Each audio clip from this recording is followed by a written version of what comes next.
If I had a pound coin for every time I heard a man say to me, the dream is ... but never fulfill it, I would be a multi-millionaire. The first time I was ever asked, where do I want to be in 10 years, was when I was 15. Now, I wasn't very good at school, and at the time, I didn't realise I was struggling with being autistic, and I've probably got ADHD as well. I wasn't very good at learning, so my aspirations were not huge.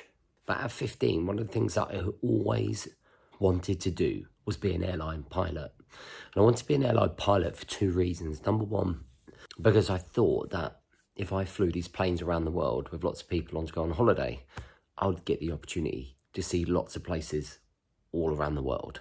Number two, I think pilots get the best views on the planet.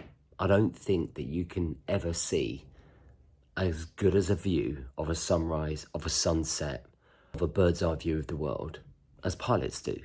So when I was asked by my teacher at 15 what I wanted to do, I said a pilot. And that's because I didn't know what else to say. A large amount of people that do message me and say, I've got this dream to do this, has always been about going out on their own into business, or whether it's to go traveling, or whether it's to live abroad, or whether it's to live life on their terms. There's always this dream. There is always a dream in every single man. It doesn't matter what you do right now. It doesn't matter who you are. The majority, I would say that every man has this underlying dream that they would love to live. Some are outrageous, some are very simple. For me personally, my dream is two key things. Number one is to travel the world with my family. And number two is not to live in the UK. The reason that I dream about wanting to travel the world is because I want to see different cultures. I want to feel like I'm on a mission. I'd hate to live and spend the majority of my life in one town doing the same fucking thing, the same mundane routine. I want to get out there. I want to travel. I want to explore. I want to feel like I've seen much of this world as I possibly can before I die. Not just about my dreams, but your dreams and the dreams that I listen to. The majority of people never follow through with them. And here's the number one reason why so many people won't follow through with it. It's the same reason that a large majority of people won't invest in themselves. It's the large reason why people won't ask other people out. It's the large reason why nobody will ever start that business. And it's fear. When you are uncertain about what the move is, about how it looks, about unless you can get that guarantee that it's going to be successful, dreams just die with the human being 6 foot under or burned to ashes. And we live our lives very much based behind fear. We hide behind fear because actually, if I do go traveling, that means everything's going to change. There's a lot of uncertainty. Do I want to deal with a lot of uncertainty? Well, this is where the dream has to weigh up your options. The dream is either powerful enough or meaningful enough to bring you fulfillment, to bring you a life that you desire, to bring you everything that you want, right? Or you're going to stay doing the same thing that you know, that you're comfortable with, that you know you're not really happy with, but you can have clarity.